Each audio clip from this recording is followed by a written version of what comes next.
Listen to the last talk for today, which is the talk of Emine. She's the main organizer actually of this conference, and now she's going to turn to the role of speaker. She will speak about lattices from representation theory of algebras. Thank you, Ilishka, for the introduction, and thank you to the other organizer, Vilen, Karin, and Ilishka, for letting me to speak, and I'm enjoying organizing this conference a lot. And I'd like to share a bit of representation theory what I do with her. So this is a joint work with Federico Companini and Francesca Fedele. She's here. We lived together in Leeds for 3 years and we couldn't find a topic to work together. So then I traveled to Canada for a conference and then I found our question and so it took me a big flight to find a question in this stuff, but it was fun. And we will be looking at associative algebras. And when we talk about algebras, I will be always talking about finite dimensional K algebras, algebraically closed field algebra. And when we talk about, so associative algebras, we like to look at them using keywords, directed graphs with relations. So A will be always a path algebra with relations. So Q is here, we have been calling this keyword. It's nothing but a directed graph. You take any directed graph, you write the path algebra, which is a vector space spanned by all paths in your directed graph, and you may have some ideal to kill. And we can actually get every associative finite dimensional associative algebra this way. So I just have to find the best keyword with the ideal. So that when I then talk about algebras, I'm really talking about path algebras with some relations. And furthermore, if I want to do representation theory of associative algebras, we look at the modules over this algebra, because we never study algebras alone, we do understand them with the vector spaces that act on these algebras, namely the modules. And I'll be always looking at this category using what we call the representation category of my directed graph, possibly with some relations. So these are actually equivalent. So these are non-trivial results.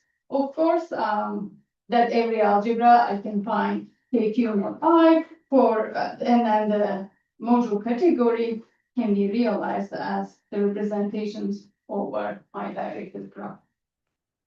And this, this representation category, it's an Abelian category. And when I talk about modules, I will be really looking at the representations over directed graphs. We'll do some examples and give you some insight. But okay, so that's my main category that I will be working with, module categories or equivalently representation category of cubes. And the main topic is to do some torsion theory. So let me first tell you what I mean by a torsion theory.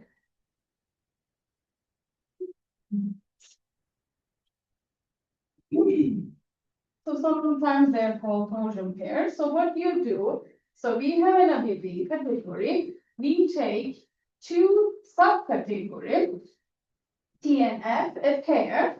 These are full subcategories of your module category.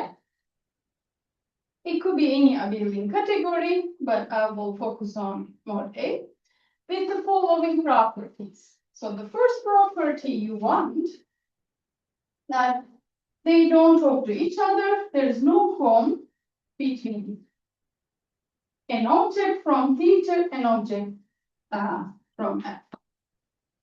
For all n in T and n in F. So you want two orthogonal, yeah, somehow orthogonal subcategories. They don't group each other, but they can build the whole module category together in the following sense. For every object in my category, there exists a short exact sequence starting with an object in T, ending with an object in F. So this is F, this is in E. So I have these two subcategories. They don't talk to each other, but together they can build every object in my module category by extensions. So that's basically what we mean by a torsion theory in an abelian category. And T here is called torsion class. This subcategory is called torsion class. And this part F is called torsion class. And there is a characterization of both of them. So torsion classes in an abelian category are closed under quotients, direct sums, and extensions. Maybe I will note it.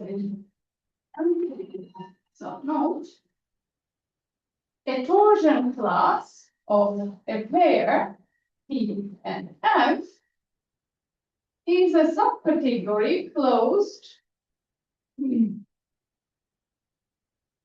under quotient. This is a nice characterization if you're working with finite dimensional algebras, and if you have finitely many objects, actually, these conditions are not very difficult to check. So you can just look at the subcategories where they are quotient closed, direct sum closed, and extension closed. Okay, let's do an example. So I'll be looking at A2 example, which is just, so as I said, we start with directed graphs to get algebra. So I'm going to start with two vertices, one arrow, and I'll be just considering the path algebra over this keyword. Okay, now it's A2. And now, okay, what is the Q? Now B2. So this algebra is a nice algebra. It will have only three indecomposable objects. What I mean by indecomposable, it cannot be written as a direct sum of any other two objects.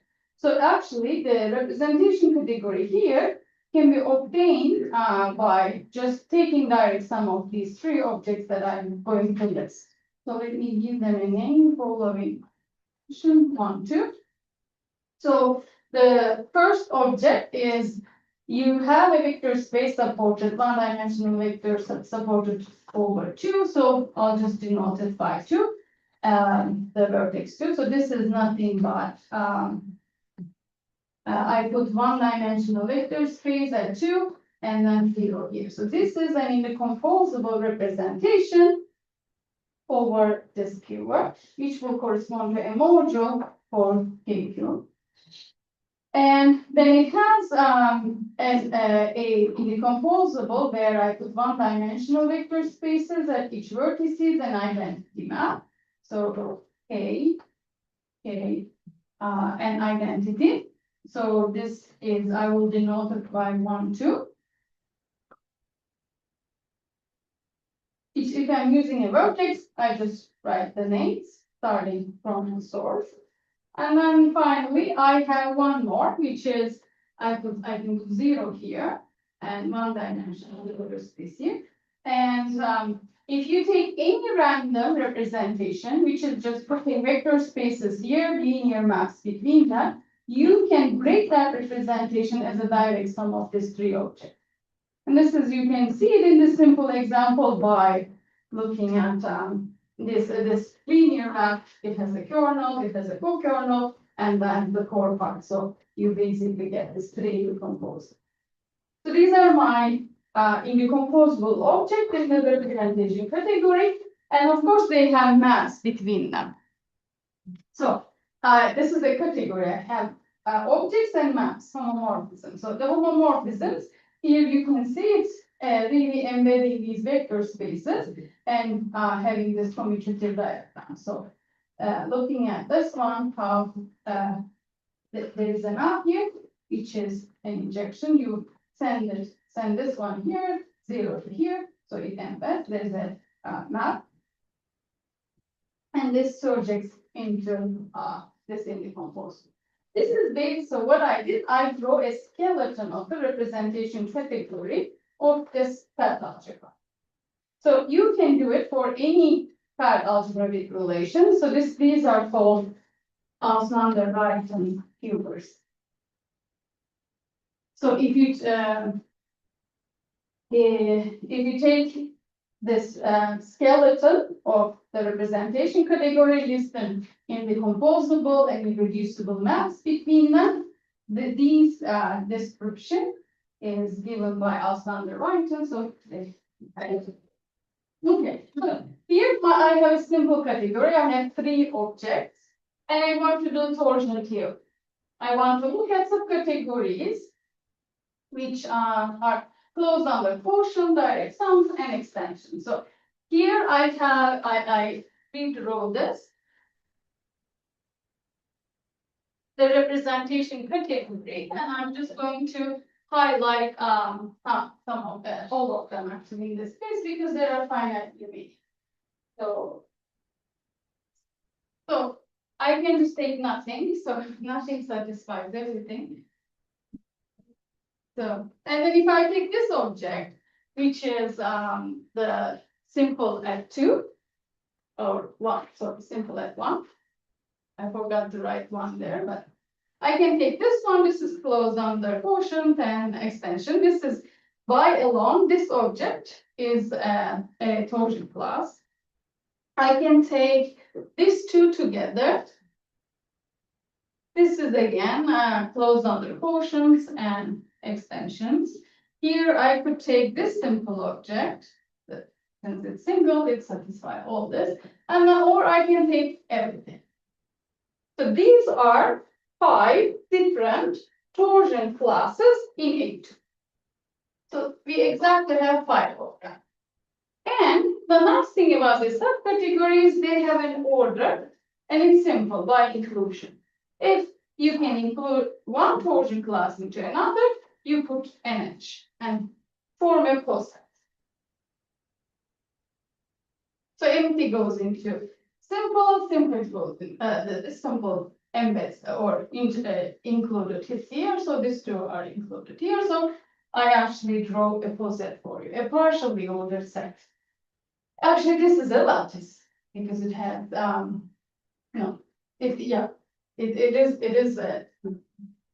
it is a lattice. It has a minimum, maximum, and every two objects have meet and joins. Okay, so you can actually. Lattice in the sense of combinator. Because lattice are several meanings. Yes, so this is, I mean, it's a poset. You have a poset. It has a minimum, maximum. The title makes sense. Okay, yeah. So that's what I will be doing. I'll be looking at subcategories and I'll be ordering them, and all the time by inclusion. And now, of course, this is an order, and then actually this order is a nice structure. It has minimum and maximum, and we have this nice join operations. So these are torsion classes. In this example, torsion classes. You can, of course, they come in pairs, right? There should be a complement, torsion free part. We can also list it. If I take T as this object, F will be nothing. And if I draw them quickly, the torsion free parts will be this.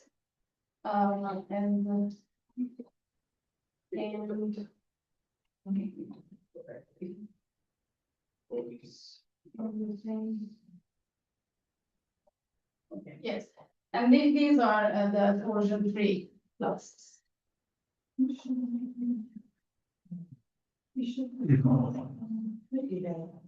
So the here equation goes this way, if I direct these edges, here they go this way. And you can also check this pair, the conditions they, for instance, this, let's look at maybe this and this. So this is F, this is T. You can check this condition that there is no cone from T to F. Oh, okay, maybe I should have said that, that this composition is 0. So that there will be no map from this object to here. And yes. 5. Oh, yeah, I wrote the same class. Yes, yes, so this one would be the simple.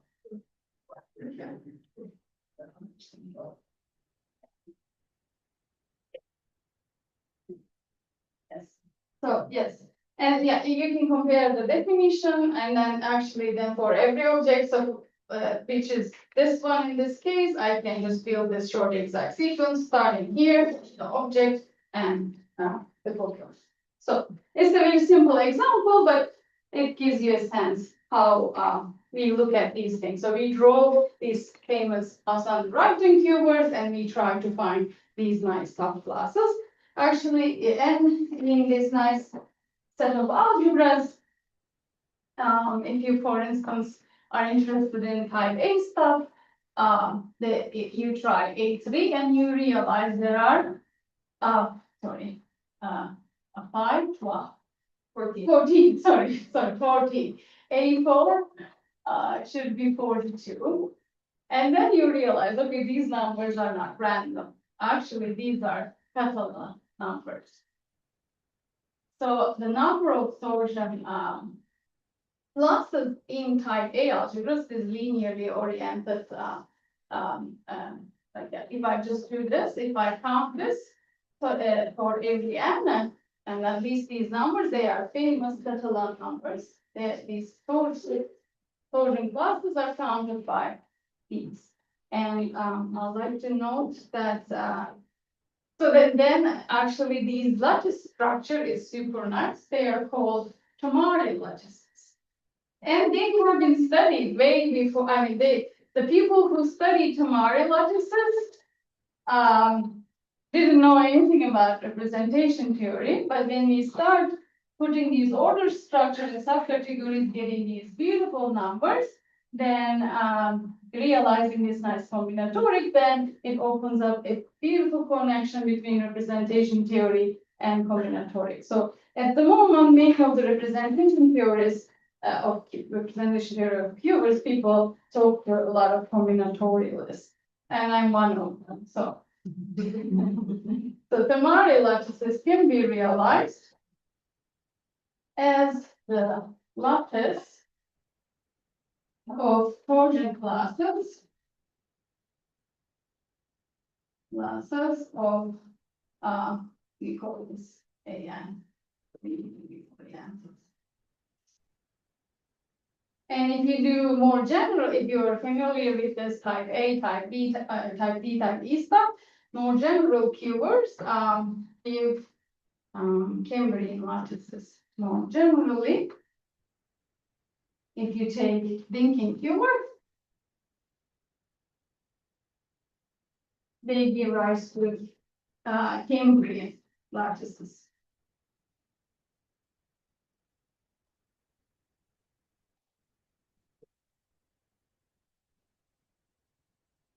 So somehow this is an abstract concept in torsion theory, but intrinsically it's very rich in combinatorics. So what we When you say different quiver, you mean both different types, but also different orientation? that's I have to think about. Okay. Yeah, I have to think about. When I was writing this AN, I know Tomari is linearly oriented. If you even change the orientation in AN, yeah, what is that? I have to check. Okay, that's a good, I did check it whether I forget. Anyways, so, okay, good question. So now what we want to do, okay, this is super cool, but, so I think our collaborator, Federico Campanini, he is a category theorist. When we are working with abelian categories, we have additivity, we have a lot of nice property. He says, okay, you're assuming too much. And he's a category theorist, and he doesn't even want to assume that the category has a zero object. Like he even works with non-pointed categories. And actually, then one of his interests is looking at torsion theories in non-pointed categories where you don't have zero object. So what do you do? The main question now is, okay, I'm going to cheat and so now, if you want to do a torsion theory in any category, it could be pointed, non-pointed. So then you have to think about what you have to put here and what you have to put here, because you may not get a zero.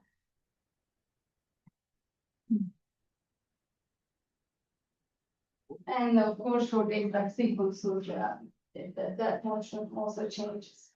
So the idea is, this is not due to us. Let me pull up the name.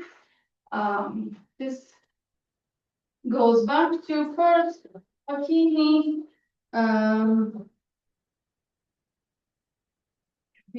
Nakiaro,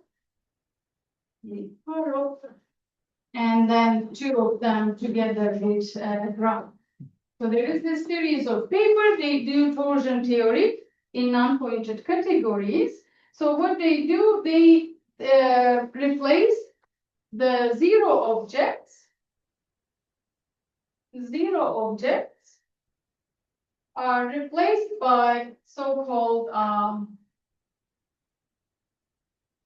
trivial, a set of trivial objects. So you just take a set and you declare them to be trivial objects, and morphisms, zero morphisms, are replaced with trivial morphisms. I'll explain what I mean.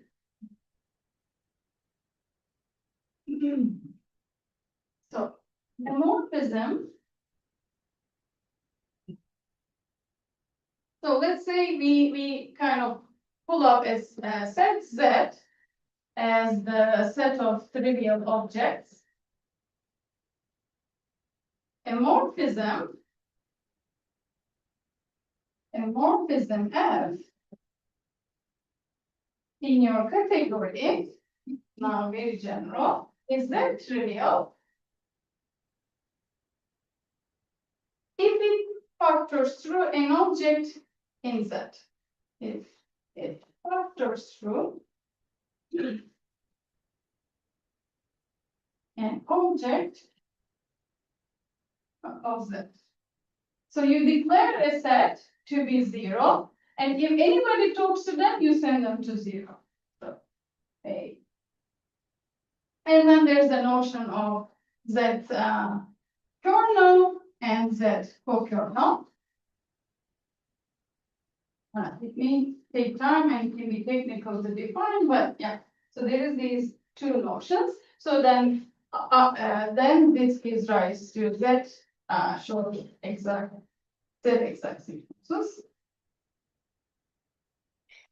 sequences. So then what they did, they changed this definition. We will call a pair here. What we are going to choose as the set of trivial object will be always the intersection of T and F. So set Z as T intersection F, and then we will first say the home should be should go to the set of trivial morphisms. And for every object, I should be able to build this object using Z kernels and Z co-kernels.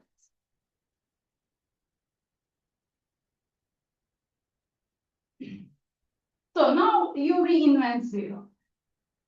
That's basically what you're doing. You're reinventing zero.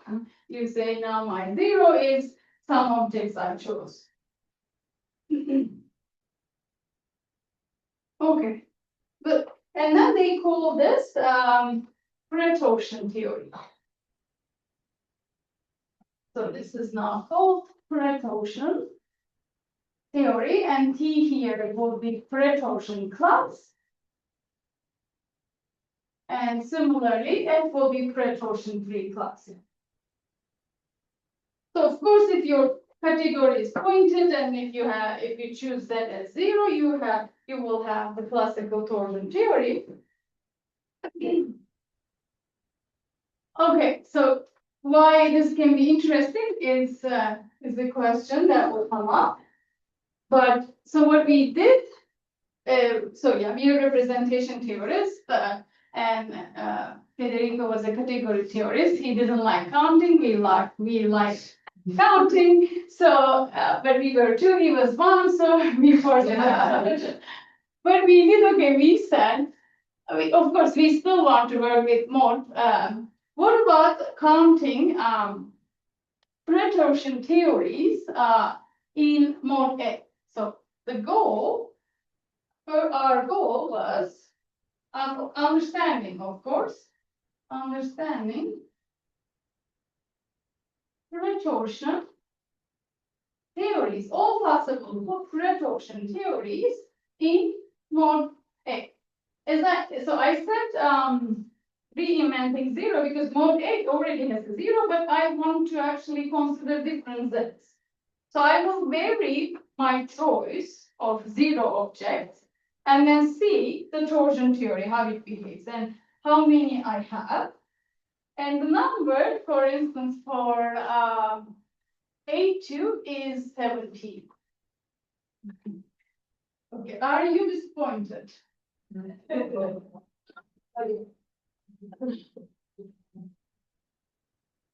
Okay, yes, this is a bit disappointing. And the next number actually, so we said, okay, maybe 17 is weird. Let's look at the next one. The next one was 155.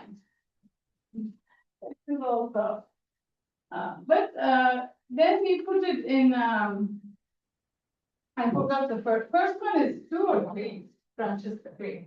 Yeah, 3. So A1 is 3, A2 is 17, A3 is 155. If you have never encountered these, actually they're not that's random. So, okay, so A1 is 3, A2 is 17, A3 is 165, and we didn't count the A4, but it seems we put it in Oasis. There is a web page where you can put the first couple of integers, and then it guesses it may be some non-series, and we saw that they are actually, I call it gnocchi, but it's gnocchi numbers. So somehow these should be also not random and connected to these interesting numbers. We haven't proved it, so this is a guess at the moment. But yeah, so we were happy to see at least there is actually a couple of entries about these numbers. So these are the number of retorsion theories. Retorsion theories in type this linearly oriented cube. And so how we did this counting is not really easy. So there's no algorithm. It's quite involved because you have to check all these Z kernels, Z co-kernels, and when you vary Z, there are so many options. Anyway, so this count is by hand and it's quite cumbersome. But then what we did, we looked at all possible pretorsions that appear. Because here we are varying z, and we looked at a number of pretortion classes. And this was very, very nice and surprising. So actually, the first remark is that this number of pretortion classes,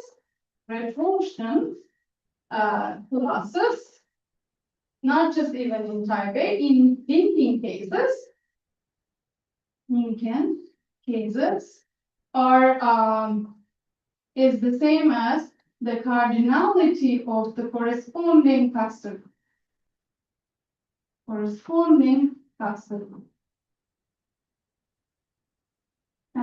Cluster group. So yeah, then of course, I think the order of realizing this is different, but so we looked at, as in the torsion case, we said, oh, let's look at the order structure. We have this set of pretorsion, and we can put the inclusion order. Is it a lattice? So this is our first theorem. It is a lattice. So the company name Fedele. So we actually show that the whole set of pretortion classes,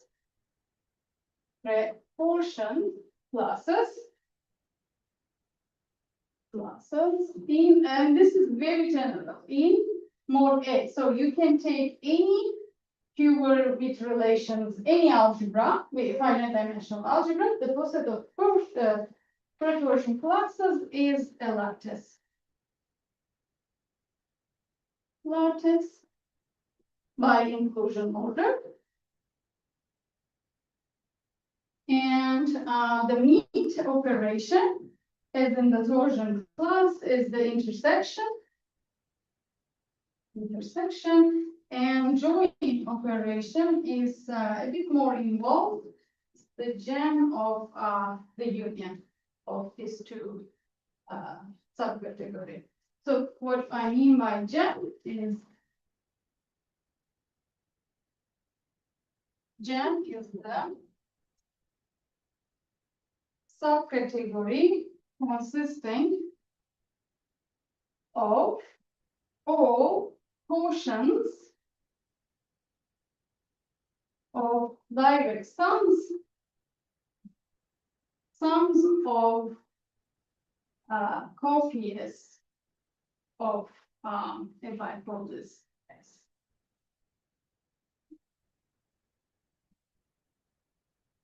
And in A2, so the number of pretortion theories is 17, but the number of pretortion classes that appear is 6. The cardinality of the corresponding A2. So, and the whole set looks like this. So, let me call this L T. T is the following. So we have nothing, the entity set 1, 2 with my older notation 1, 1, 2. The symbols now together. This is now a pretortion class and the whole module category or grade A2. This. And then if I use the inclusion order, I actually get this extra edge. And this lattice is the lattice between Wick and Gruha order. So the combinatorialists call this middle order, and it's also very well studied combinatorially, and we are somehow in these thinking cases giving a interpretation or categorifying this middle order combinatorialists and having studied. And I'd like to mention one more theorem. So when we have lattices, not as a representation theorist, but as a combinatorialist, we ask, are they distributive? And we ask this question. So So we have these nice lattices. Are they distributive? Unfortunately, not always, but we completely characterize when they are. So in for the lattice of torsion classes, they are never distributive except this trivial cases. If your algebra is local, then it is, but they non-trivially they are never distributive. So somehow pretorsion theory is a bit more rich because we get a lot of distributive lattice. So this lattice of pretorsion is distributive if and only if. So this gen of the union of any two objects is actually f of n union n, and if and only if this is abstract, we also have very nice characterization in terms of cures. No sub-cure of the followings appear.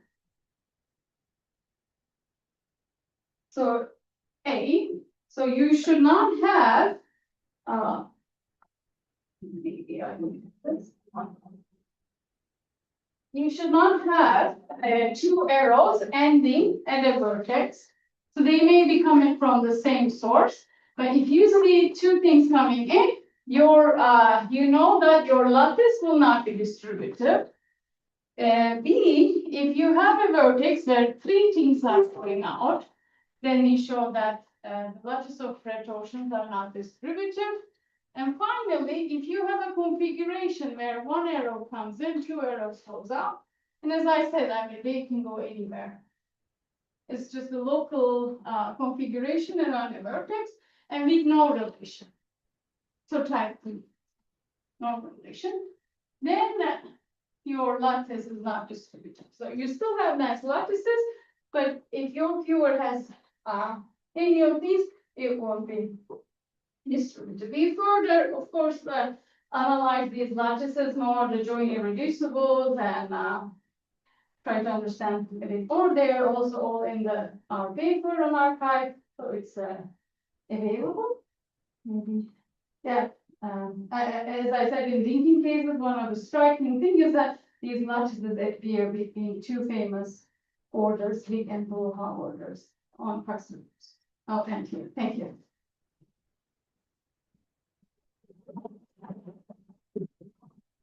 Any questions? Why not these complete lattices? So they are always complete lattices. The first theorem was not only lattices, but complete complete. lattices. Yeah, sorry. Complete lattices. Okay. Mhm. Other questions?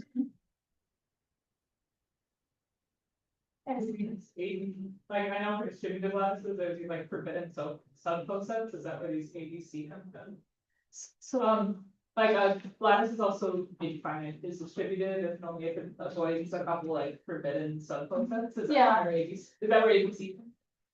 these two, right? In so if Yeah. you have these two in your as a sublattice, it's not distributive. Yeah, is that where ABC is then or something? We did it, I think, just comparing Gen and N. Oh, we were, but they were, we never saw this one. We were always seeing Oh, this. sure. Okay. Yes, yeah, we were always seeing this. So somehow, yes, that's true. But yeah, Oh. we didn't see this one, but it could be. Yeah, we didn't see this one. I think it's always this is appearing as a sub lattice when it's not distributed. Any other questions or remarks? If not, let's thank you in for the nice lecture. And now our view is